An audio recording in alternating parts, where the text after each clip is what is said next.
tes finances. Dieu a des solutions pour que tes finances marchent. D'accord?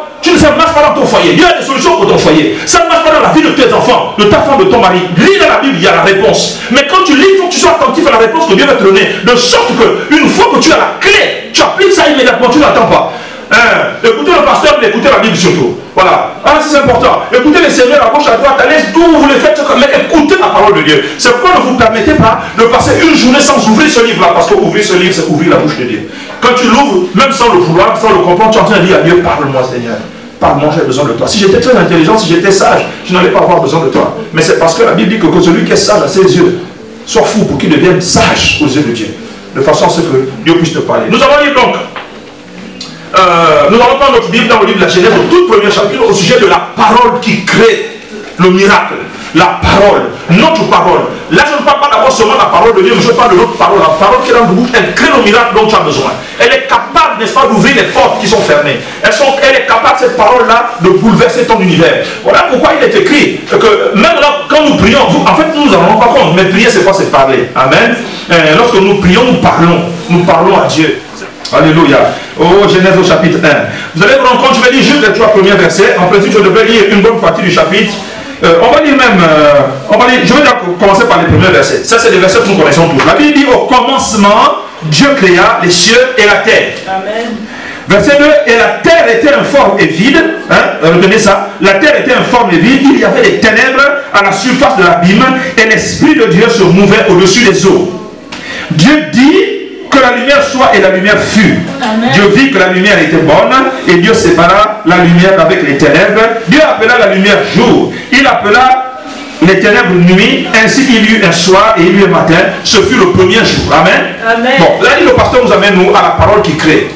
C'est ça que j'aimerais que vous compreniez l'importance de vos paroles. Parce que même les bénédictions de nos parents sur nous, les malédictions, ça passe par la parole. Amen. La parole est quelque chose que Dieu a designé, c'est quelque chose que Dieu a conçu pour pouvoir ouvrir les portes ou les fermer. La parole, c'est très important. Voilà pourquoi quand quelqu'un dit quelque chose qui n'est pas bien, dites je brise cette parole au nom de Jésus. Quand quelqu'un dit une parole devant vous qui n'est pas porteuse d'espoir, qui n'est pas porteuse de vie, qui n'est pas porteuse d'espérance, refusez, n'est-ce pas, cette parole et brisez-la tout de suite. En prenant la parole, je brise cette parole au nom de Jésus-Christ de Nazareth. Alors il se passe quoi là? Et on nous dit clairement que Dieu a créé le monde, n'est-ce pas? Le premier verset dit au commencement, au début, n'est-ce pas? À l'origine de tout, Dieu a créé le ciel et la terre, les cieux et la terre.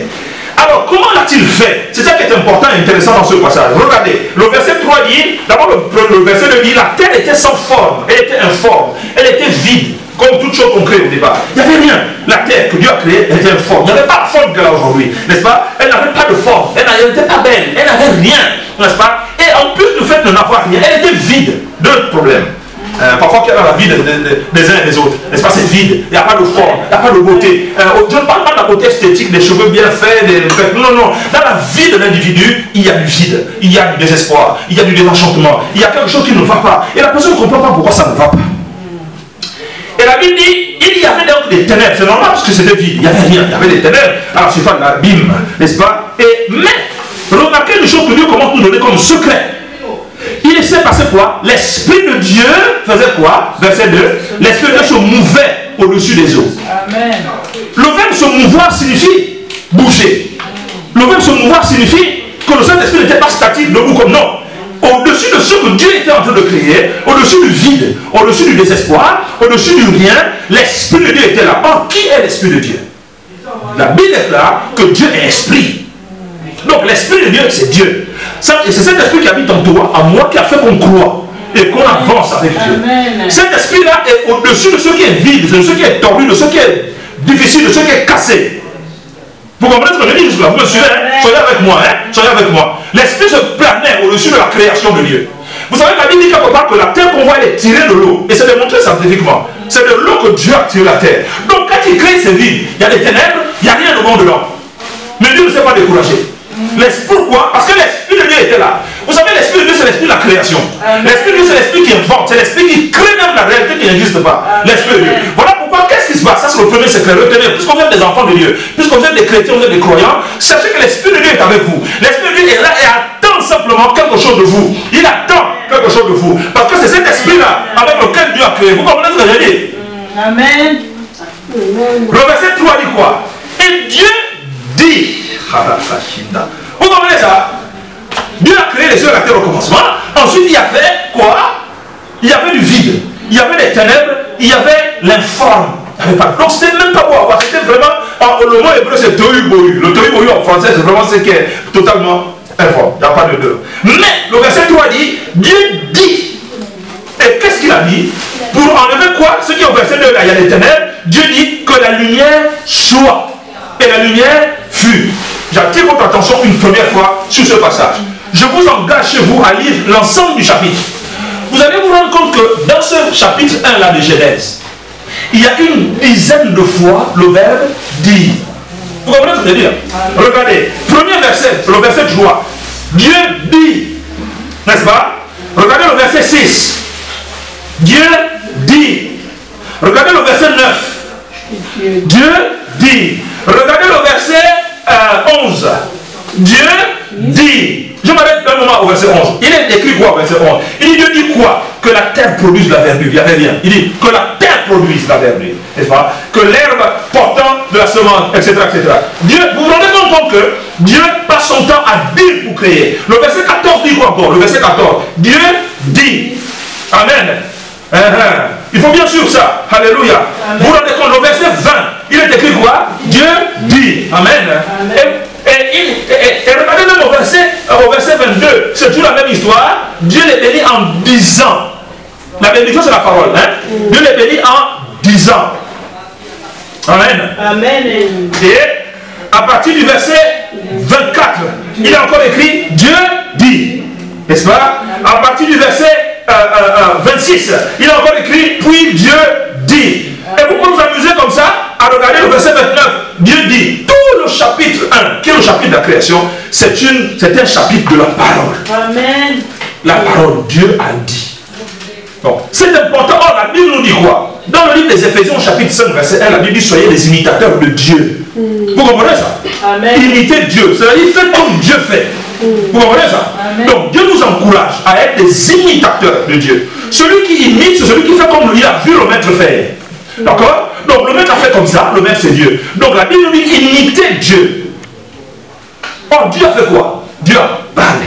Amen. Il a parlé sur quoi? Sur ce qui n'avait pas de forme, sur ce qui était vide, sur ce qui était ténébreux, sur ce qui manquait. Donc tu parles. Ah. Donc ça veut dire que les choses auxquelles je parle ont des oreilles. Oui, la création a des oreilles. Amen. Ne prenons pas ces choses de la légère.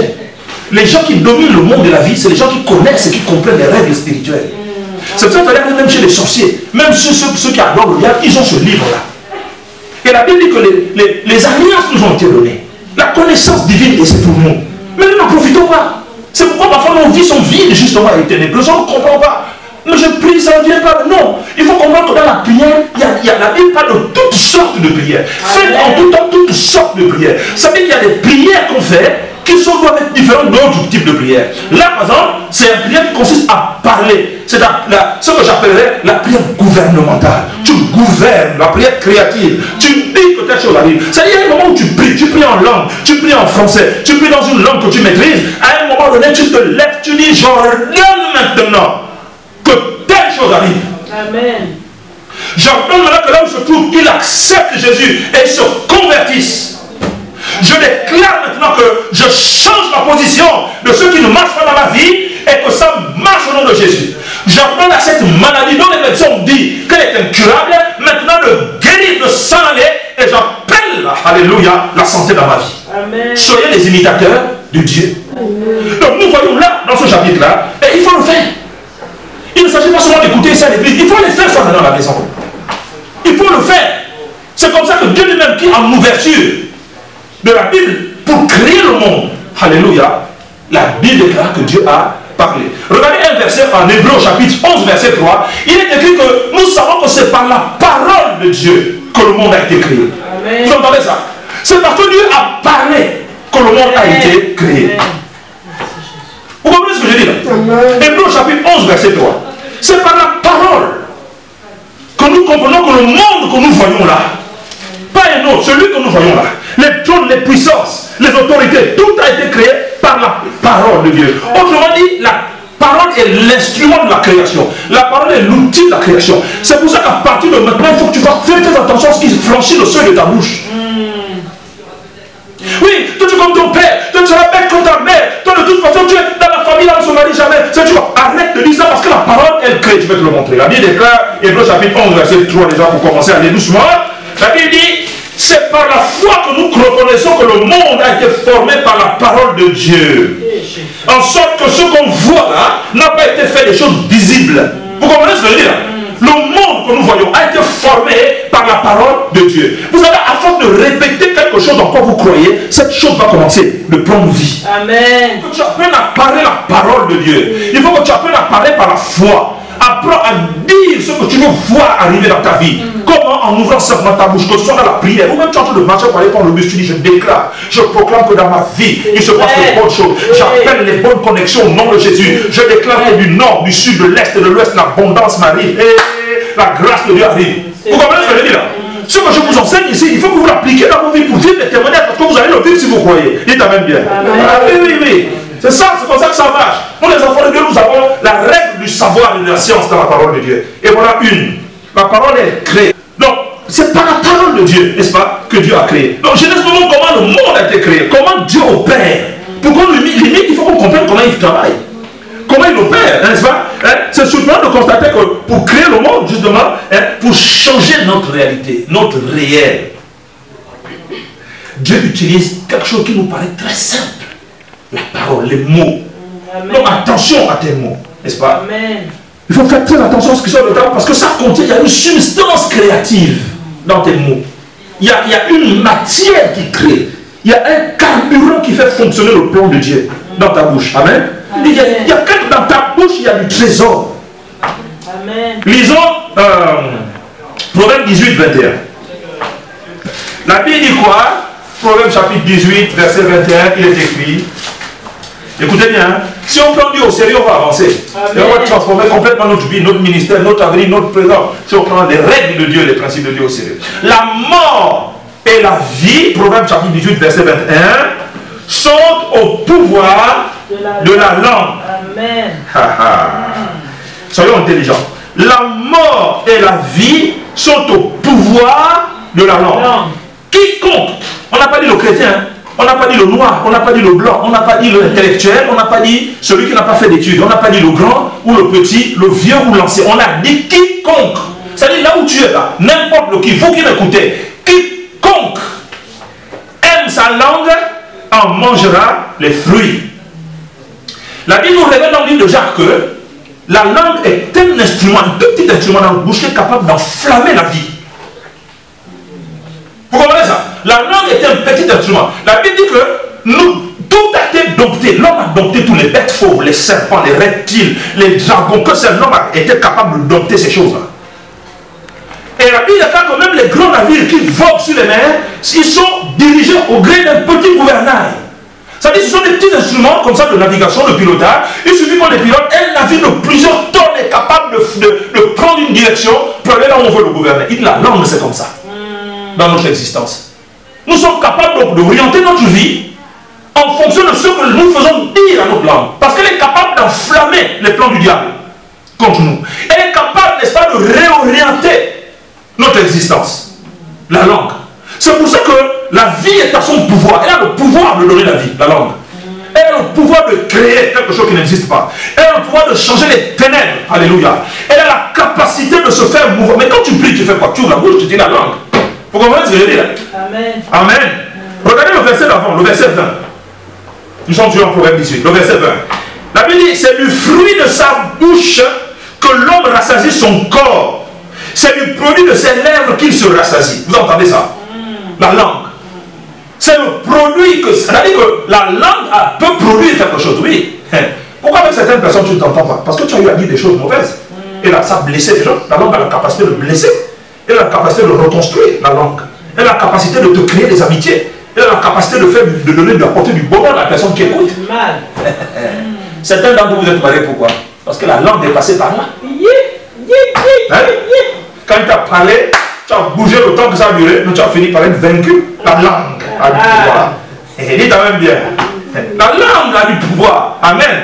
Oui, la langue est capable de tout créer. Regardez, pour être imitateur de Dieu, regardez même le psaume 107. Alors, là nous sommes dans les proverbes, mais regardez le psaume 107. Soyez détendus. Je vous donne le secret qui va bouleverser notre vie. Même quand tu veux guérir, regardez, qu'est-ce que Dieu dit? Psaume 107, verset 20. Psaume 107, 20 dit quoi? Psaume 107, 20, il dit, Dieu envoya sa parole. Et sa parole les guérit. Il les fit échapper de la fosse de la destruction. Vous entendez ça? Dieu n'a pas fait grand-chose. Ils ont prié, Dieu n'a pas fait. Il a juste envoyé la parole. Vous comprenez ça? Et la parole a agi. Voilà pourquoi elle ne revient pas à lui sans effet. C'est pourquoi je te dis, attention quand tu pries, qu'est-ce que tu dis dans ta prière? Attention, attention, attention. Parce que Dieu envoie la parole, et c'est cette parole-là qui change. Amen. Elle apporte la guérison, elle apporte la vie, elle ouvre les portes, elle casse, elle détruit, elle passe, elle traverse, elle crée, elle revient à Dieu avec du succès, du fruit pour ta vie, et pour la vie de ceux pour qui tu pries. La parole, Dieu envoie sa parole et la parole agit avec efficacité. Alléluia. Nous devons être des imitateurs de Dieu. Dieu fait quoi? Il crée. Dieu fait quoi? Il guérit. Dieu fait quoi? Il envoie sa parole. C'est donc, nous avons vu au premier chapitre de la Bible, la Genèse 1, nous avons vu que tout ce que Dieu a fait, c'est avec le pouvoir de la langue. Ça veut dire que si on est des imitateurs de Dieu, vous et moi, nous devons commencer d'apprendre à parler comme Dieu parle. Vous comprenez ça? Vous savez, Dieu aurait pu dire, bon, la terre est infâme, la terre est vide, ça ne va pas marcher, c'est des ténèbres, ça ne donne rien. Non, Dieu, justement, en voyant ces choses-là, Dieu a parlé. Amen. Vous me suivez cela? Regardez Romains chapitre 4, verset 17. Comment on explique ici la foi de Dieu? Comment on explique comment Dieu travaille, il fait comment? C'est juste la dernière partie du verset qui m'intéresse ici. Dieu qui donne la vie aux morts, vous avez écouté, et qui fait quoi? Qui appelle les choses qui n'existent pas. Amen. Comme si elles existaient. Frère, il y a des choses que le diable ne veut pas qu'on connaisse. Parce que si tu connais ça, tu vas tirer ta vie de la fosse. Tu comprends ça? Tu vas tirer ta vie des problèmes et des soucis. La Bible dit quoi? Soyez les imitateurs de Dieu. Or, Dieu fait quoi dans ce verset? Il appelle, dit la Bible, à l'existant, il appelle les choses qui ne sont point comme si elles étaient. C'est-à-dire que tu as par exemple besoin de guérison. La guérison n'est pas encore dans ton corps, tu es malade. Mais tu fais comme Dieu. Tu appelles à l'existence la guérison qui n'est pas encore en toi, comme si elle était déjà en toi. Vous comprenez ce que je dis là? Tu appelles, alléluia, la richesse dans ta vie qui n'existe pas encore. Tout le monde voit la pauvreté, mais tu dis à la richesse de venir dans ta vie. Pourquoi? Parce que Dieu appelle à l'existence ce qui n'existe pas encore. Toi, il n'y a pas encore la richesse dans ta vie. Il n'y a rien encore, n'est-ce pas? Mais tu appelles la richesse. Ça dit qu'elle se trouve quelque part. Et tu l'appelles à venir dans ta vie afin que justement, tu deviennes riche. La Bible déclare Dieu est celui qui appelle les choses. Je vous assure, ce verset-là m'a empêché de dormir pendant 2 nuits. Ça m'a bouleversé. Dieu appelle à l'existence les choses qui ne sont pas comme si elles étaient. Ça veut dire que tu n'as pas de voiture. Tu n'as pas de voiture. Tu dis au nom de Jésus, je déclare que je vais avoir une voiture. On ne la voit pas, hein? Mais je dis que moi je ne vais pas continuer de marcher à pied. Moi je vais avoir la voiture. Et j'aurai les meilleures voitures. Tu appelles une voiture que tu n'as pas dans ta vie. Tu ne l'as pas, n'est-ce pas? Mais tu l'appelles. C'est comme ça que Dieu travaille. C'est pourquoi je vous ai montré Genèse 1. Il n'y avait pas la lumière. Mais Dieu a dit à la lumière que la lumière soit. Tu comprends ça? C'est ça que ça veut dire, la vie est au pouvoir de ta langue. Ça veut dire, utilise ta langue pour créer dans ta vie les réalités qui manquent. Et tu n'es pas encore évangéliste, tu n'es pas encore prophète ou prophétesse, tu n'es pas encore apôtre, mais Dieu t'a dit que ça va se passer. Tu dis, je confesse dans ma vie que je vais servir Dieu. Je dis dans ma vie que je ne mourrai pas, hein? Je ne mourrai pas, mais je vivrai et j'annoncerai, je proclamerai, je vais me tenir devant les foules et je vais chanter pour Dieu et je vais prêcher Dieu et je vais parler de Jésus de Nazareth. Tu appelles déjà à exister ce qui n'existe pas encore présentement dans ta vie. Vous comprenez le secret? C'est pourquoi je vous dis la parole crée. Tu vois que tu pries pour l'enfant l'enfant, ça ne change pas. Tu pries pour la femme, le mari, ça ne vient pas. Tu pries, tu parles déjà. Tu dis, je déclare qu'au nom de Jésus, il va louer Dieu avec moi. Au nom de Jésus, il va servir Dieu avec moi. Je déclare que nous avons fait le tour de la terre pour parler de ce Dieu-là. J'ai dit que la vie va changer. Aujourd'hui, j'en suis encore peut-être à tel niveau, mais demain, je m'en vais là-bas. Et les gens vont voir que je vais marcher dans la grâce de Dieu et je vais acclamer mon Dieu. La mort ne viendra pas. Je déclare que même si aujourd'hui, je suis encore seul, j'appelle les foules qui vont venir dans ma vie pour me bénir. J'appelle les contacts qui vont me faire du bien. J'appelle les gens qui vont bénir ma vie. Je ne sais pas comment je vais faire pour trouver ce travail-là, mais je déclare que ça va marcher. Vous comprenez comme ça? La vie et la mort sont au pouvoir de l'Allah. Et Dieu fait comment pour créer? Il appelle ceux qui n'existent pas encore. Retenez vraiment ça, les amis. Appelle dans ta vie ceux qui n'existent pas encore. Arrête de dire pauvre-moi, ça ne va jamais marcher pour moi. Mais moi, vraiment, la vie là, tu sais, dans la famille, on meurt toujours à terre. Non! Comme me disait un de mes élèves cette semaine. Ah, monsieur, moi, je ne vais pas vivre longtemps. Il n'a même pas 17 ans. Mais pourquoi tu dis des choses comme ça? Ça m'a énervé quand il a dit ça. Et non, parce que dans la famille, c'est comme ça, c'est génétique. Il n'y a pas de génétique qui t'instille. Tu dis, je bouleverse les gènes, au nom de Jésus. Je change le programme génétique de la vie de ma famille. Même si chez nous, on ne fait que 2 enfants chaque fois. Mais je dis, moi, je vais en faire autant que je voudrais au nom de Jésus. Je demande, au-delà de ce que j'ai eu, je demande, si tu en veux encore, tu dis, je demande encore 2, 3, 4, 5, autant que tu peux porter. Tu pars. La Bible dit, soyez imitateurs de Christ. Comme moi, l'apôtre Paul, je le suis de Christ. Vous comprenez ça? Il dit, vous, les enfants de Dieu, vous les chrétiens, imitez Jésus. Jésus a fait quoi? Nous prenons un passage dans Marc 11, au verset 12. Vous allez voir ce que Jésus a fait, pour que nous puissions ce soir aussi l'imiter. Marc chapitre 11, verset 12. Et si les enfants de Dieu, nous écoutons le Seigneur, si nous faisons comme le Seigneur, nous allons vivre des miracles inouïs. Nous allons vivre des miracles que nous n'avons jamais vécu. Et je proclame que dans cette église, des gens vont venir en foule, des familles vont venir en foule, des hommes et des femmes, des jeunes gens, des jeunes filles, des blancs, des noirs. Ce ministère sera envahi par la présence des foules. Voilà, c'est ça que je crée. Amen. Oui.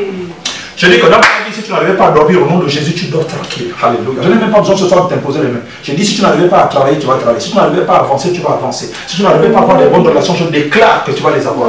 Au nom de Jésus, dans ta vie, ça change au nom de Jésus. Là où tu pleurais, je déplace les fleurs, je les change en joie pour ta vie au nom de Jésus. Là où il y avait le désert, je déclare que maintenant les étangs d'eau viennent, les fleuves d'eau gîtent dans ta vie. Et toi qui m'écoutes, je déclare que la guérison est à toi. Maintenant, je change la vie. Dans la vie à toi, je la change pour que Dieu maintenant vienne, alléluia, te fasse du bien. Amen.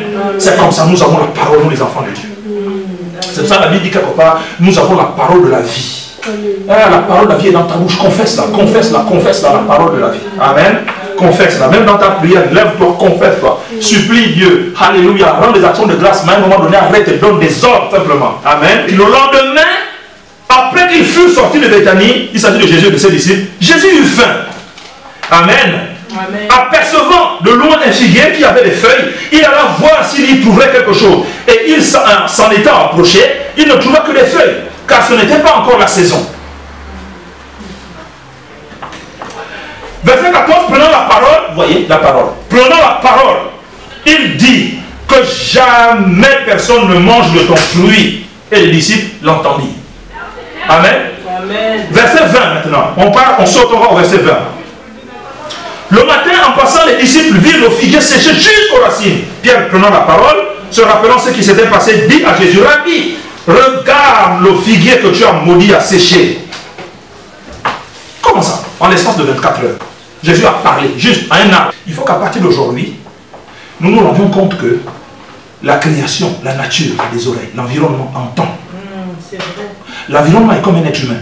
Il est écrit quelque part dans Romains que la nature soupire après la révélation des enfants de Dieu. Mais il n'y a qu'un être humain qui peut soupirer.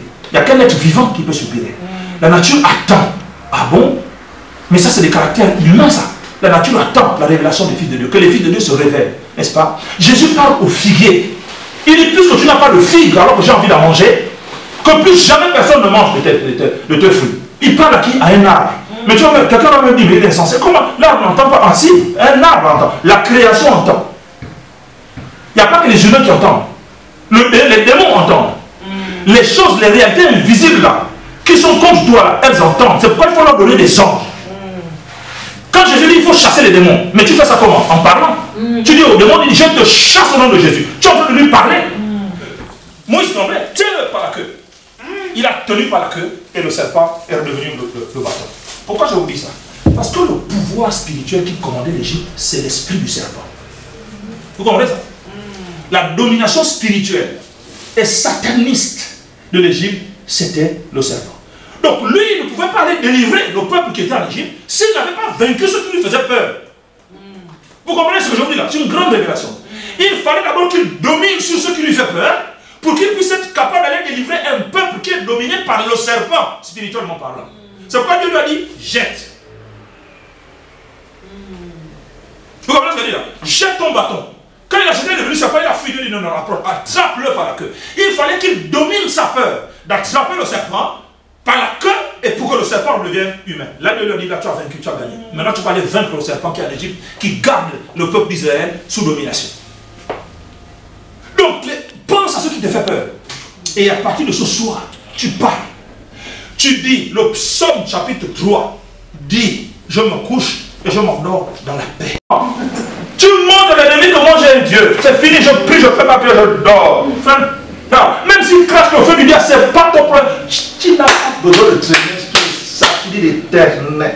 Oh, psaume 91. Celui qui vit, qui s'abrite sous l'ombre du Tout-Puissant, et comment? Psaume 91, termine le verset. Celui qui vit à l'ombre de ses ailes, à l'ombre du Tout-Puissant, il est gardé, il est conservé. Il est sous la protection de l'Éternel, n'est-ce pas? Mais attends un peu. Si vraiment je suis sur la protection de l'Éternel, si vraiment tu es sur la protection de l'Éternel, pourquoi tu as peur donc de l'Éternel? Parce que le mari n'est pas là, la femme n'est pas là, le frère, la soeur n'est pas là. Tu ne peux pas éteindre la lumière pour dormir. Il y a des gens qui ont inventé les veilleuses parce qu'ils ont peur de la nuit. Non, non, tu sais, la veilleuse, ça fait que la lumière de la chambre c'est faux. Il a peur de noir en fait. Il faut vaincre ça pour que tu arrives à dominer maintenant n'importe où. Un chrétien ne peut pas dormir parce qu'il y a un cimetière derrière, il y a un tombeau derrière. On en avait intérêt que. Si on a intérêt que. L'Éternel veille sur moi. S'il faut que je dorme, le mur là est mitoyen d'un tombeau derrière, c'est pas grave. Pourquoi je veux dire? Pourquoi j'ai peur du tombeau? Mais ils sont morts.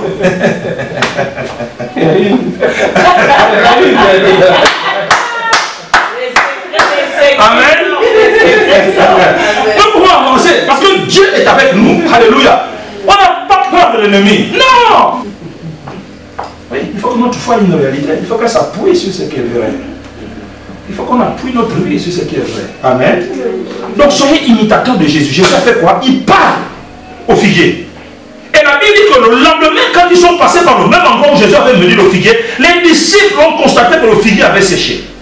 Et Pierre, rappelant donc ce qui s'était passé à Jésus, il dit, Rabbi, regarde le figuier que tu as maudit à sécher. Jésus prit la parole et dit, ayez foi en Dieu. Moi, j'aime la traduction qui dit, ayez la foi de Dieu. Vous comprenez? Parce que ayez foi en Dieu, ça signifie seulement place ta confiance et ton espérance en Dieu.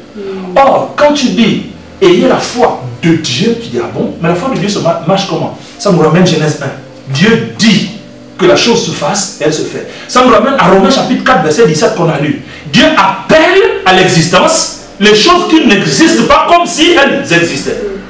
Toi, tu as peur la nuit quand tu dors. Tu appelles quoi? La tranquillité. Tu comprends? Ça n'existe pas parce que quand tu dors, tu dors. Maintenant, tu dis, j'appelle la sérénité, le calme, la tranquillité. Et tu dors. Parfois, tu as toujours peur hein, quand tu dis ça. Tu as fini de dire ça. Mais au bout d'un mois donné, à force de dire ça, tu vois, tu es tranquille maintenant. Oh, mais c'est vrai, je n'ai pas plus de cauchemar. Hein? Ah oui, c'est fini parce que tu as dit. Donc, ça crée dans l'invisible une réalité qui n'existait pas encore. Donc, pense à tout ce qui te fait peur. Pense à tout ce que tu vas voir dans ta vie. Pense à comment Dieu. Et travaille avec Dieu. La Bible dit, nous sommes ouvriers avec Dieu. Donc, collabore avec Dieu. Dieu dit, voilà comment on fait. C'est ce que je suis en train de t'enseigner ce soir. Donc, toi maintenant, ton tour, va faire comme Dieu te dit de faire. Amen. Vous comprenez ce que je veux dire? Et c'est là que Jésus révèle un grand secret. Il dit, il y a la foi de Dieu. Et il explique ce qu'est la foi de Dieu à partir du verset 23. Il dit, je vous le dis en vérité, si quelqu'un dit à ce figuier, dit à cette montagne, dit à cette réalité, dit à ce problème, si quelqu'un dit à cette montagne, quitte-la. Ôte-toi de là. Pars de là. Dégage en vitesse de là. Si tu dis, regarde, c'est la parole toujours, hein, la parole qui crée. Tu dis, tu vas dire. Le miracle passe par la bouche. Vous comprenez? Le miracle passe par la bouche, par la langue. Dis. Et si tu appliques ce que je te dis là, je te dis que tu vas faire même 2 heures de prière quand tu rentres là, tu ne sauras même pas comment tu as fait. Oh, d'habitude, tu n'es même pas capable de prier 2 minutes. Si tu appliques ça, tu dis, hein, les gens qui vont se convertir là, dis, vous le levez, vous dites quoi, vous dites, dis à quel problème, tu sais les problèmes que tu as dans tu dis, toi tu parles au nom de Jésus-Christ. On a dit à l'église que la parole de Dieu a dit que si tu dis, moi je dis, j'ai la foi, Jésus a dit, première chose à faire, il faut dire. Il dit, si tu dis appuie à la montagne, ça veut dire que la montagne a des oreilles. Je vous ai dit la création des oreilles. Le figuier que Jésus a maudit là, il a des oreilles. Le problème que tu as là, les difficultés que tu as là, elles ont des oreilles. Ouais. Les problèmes, les sorciers, quand tu parles les esprits mauvais invisibles que tu ne vois pas, ils ont des oreilles. Ouais. Donc, si quelqu'un a des oreilles, il faut lui parler pour qu'il entende. Amen. Tu comprends? Jésus a dit donc, il faut dire. Si quelqu'un dit à cette montagne, ôte-toi de là et jette-toi dans le monde, dans la mer, première chose à faire, il faut parler. À qui? Au problème, à la difficulté, à l'obstacle. Et la deuxième chose, il ne faut pas seulement parler. Pendant que tu parles, il faut faire quoi? Il faut croire ce que tu dis. Amen. Que ça va arriver. Il faut croire ça. Il ne faut pas quand tu parles, tu dis, et puis tu es en train de penser en disant, mais maintenant si ça n'arrive pas, non. La Bible dit dans le Proverbe 27, 17, le Proverbe chapitre 23, verset 17, il dit, telle est sa pensée, tel il est. Parce que tu parles souvent à partir de la pensée. Vous comprenez, non? Donc si tu parles à la montagne, il faut que tu crois que ce que tu as dit, tu lui as dit quoi? Tu lui as dit, ôte-toi de là où tu te trouves et jette-toi dans la mer. Quitte ma vie, quitte la vie de mon mari, quitte la vie de mes enfants, quitte la vie de ma famille. Je déclare au nom de Jésus, à partir de maintenant, tu ne vas plus nous faire peur. Tu pas problème, je te parle, tu m'entends. Je sais que tu m'entends. Dette, je sais que tu m'entends. Maladie, je sais que tu m'entends. Manque de prospérité, je sais que tu m'entends. Manque de réussite dans tel projet, tel, je sais que tu m'entends. Je te dis maintenant, au nom de Jésus de Nazareth, par la suprême puissance du sang de Jésus qui a coulé sur la croix. Car il est écrit que je l'ai vaincu à cause de la... Vous entendez? Vous entendez? Deux choses. À cause de la parole et à cause du sang de Jésus qui a coulé. Le sang de Jésus a déjà coulé. Donc il manque quoi maintenant? Il manque ta parole. Donc parle à qui? À ce problème-là. Tu lui dis quoi? Toi de là. Je te dis qu'à partir d'aujourd'hui, tu ne m'angoisses plus. Je déclare. Les solutions, venez. Où êtes-vous? Venez. Solutions, venez. Donc tu dis à la montagne et tu crois que ce que tu as dit, ça arrive. Jésus dit quoi? Quand ces deux éléments sont réunis, le verset 23 dit quoi? Il le fera s'accomplir. Mais donc le problème n'est pas chez Dieu en fait. Si nos vies ne marchent pas, si les vies chrétiennes ne marchent pas, si le problème n'est pas chez Dieu. Le problème n'est pas chez Dieu. Le problème est chez nous-mêmes. Là, Dieu nous donne la solution.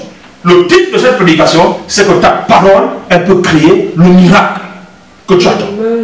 Donc tu dis d'abord à la difficulté, au problème, à l'angoisse, à la peur, à la crainte, à la difficulté. Tu lui parles. Il faut que tu parles. Voilà pourquoi je vous ai dit que Moïse, tant qu'il n'avait pas fait tomber son bâton pour que ça se change en serpent, il n'avait pas la maîtrise de la peur qu'il avait des serpents. Je parle au sens spirituel. Donc, identifie dans un premier temps à quelle difficulté tu es confronté. Qu'est-ce que tu veux voir changer? Identifie ça. Reconnais que c'est telle chose, telle chose, telle chose. Ensuite, parle-lui avec autorité. Deuxième chose, aie la foi, la confiance que ce que tu as dit va se passer comme tu as dit. Et là maintenant, le problème du temps, ce n'est pas ton problème. Je lève les yeux vers le Dieu de mon salut, du haut des cieux. Il voit ma peine, il étend sa main quand la mienne s'est perdue et me ramène.